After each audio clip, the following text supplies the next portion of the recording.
Let's be real. AI is already in your inbox. Tools like Microsoft's Copilot and Google's Gemini, they're writing our emails, summarizing our meetings. But as we hand over more and more of our communication to these incredibly powerful assistants, we've got to ask a pretty fundamental question.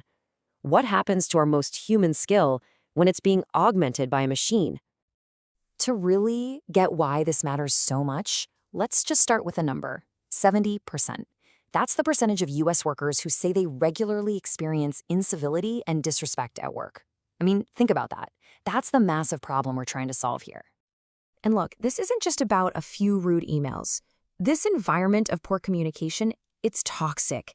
It completely damages our relationships with our colleagues, it just torpedoes productivity, and honestly, it's just emotionally draining. It makes work so much harder than it needs to be. So, this is the million-dollar question we're digging into. We've got this incredibly powerful new technology on one side and this deeply, deeply human problem on the other. Can AI really fix how we talk to each other at work? The big idea that's being sold to us is this concept of an AI copilot. The pitch is that it's not here to replace you, but to assist you, to make you a better, more efficient, and a more civil communicator. So, what does that actually mean in plain English? Well, AI copiloting is basically the enhancement of our interactions by a generative AI that's always on, always ready to help. You can think of it like having a communication expert sitting on your shoulder, offering you advice in real time. And this promise isn't just a slick sales pitch. It's actually backed by some pretty interesting research. Studies are finding that AI-generated advice can be seen as more empathetic than our own. People even report feeling more heard by an AI. When it's used as a sort of mediator, it can actually increase trust. And maybe most importantly, it forces us to take that crucial pause before we hit send on a heated email, breaking that endless cycle of negativity. But of course, it's never that simple, is it? For all of its incredible promise, handing over our communication to an algorithm brings up some serious new risks. This is the central conflict we really need to wrap our heads around. This slide lays it out perfectly, the two very different paths we could go down. For you, the sender, AI could be an amazing coach helping you improve your skills. Or it could lead to what some are calling digital amnesia, where your own communication muscles just get weaker and weaker. And for the person on the other end, well, a clear message can build trust. But if they even suspect an AI wrote it, that exact same message can suddenly feel totally inauthentic and cheapen the entire connection. Let's make this really personal.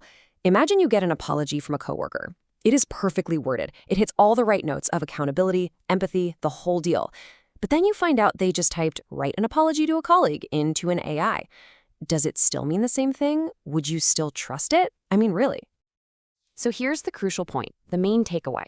We need to find a way to get all the benefits of an AI copilot without accidentally flipping the switch to autopilot and just handing over control of our actual human relationships. And the good news is we can absolutely do this. The solution, according to the research, lies in having a deliberate, structured framework for how we use these tools, with leaders really showing the way.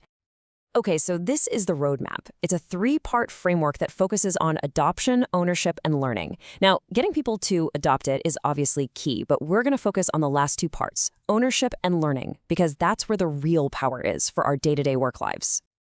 The first, most important principle is making sure the human, that's you, the sender, always, always remains the owner of their communication.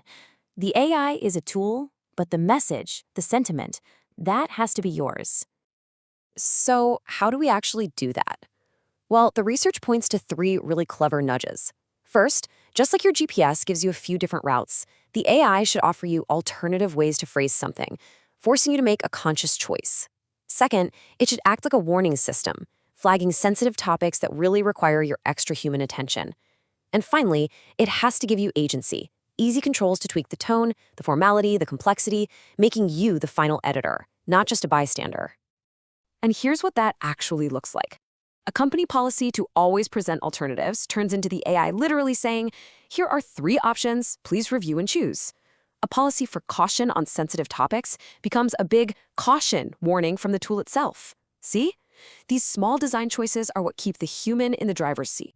But ensuring ownership is really only half the battle. The ultimate goal here isn't just to be a little more polite. It's to use this technology to learn how to be genuinely more respectful and to build much better connections with the people we work with. And this brings us to the final and maybe the most profound part of the whole framework, using AI as a tool for real, actual learning. Now, there are two kinds of learning here. The first is what's called single-loop learning. This is totally surface level. It's when you just tell the AI, hey, make this sound nicer, and boof, it does. You've adjusted your action, but you haven't really understood why the original was a problem in the first place. The real magic, the game changer, happens with double-loop learning. This is so much deeper. It's about questioning your own assumptions. Instead of just fixing the email, you ask the AI, help me understand why a different approach is needed here. You're not just changing what you say, you're fundamentally changing how you think about the person you're talking to. And the cool thing is, we can encourage this at every level. As an individual, you could add a simple disclaimer to your emails inviting feedback.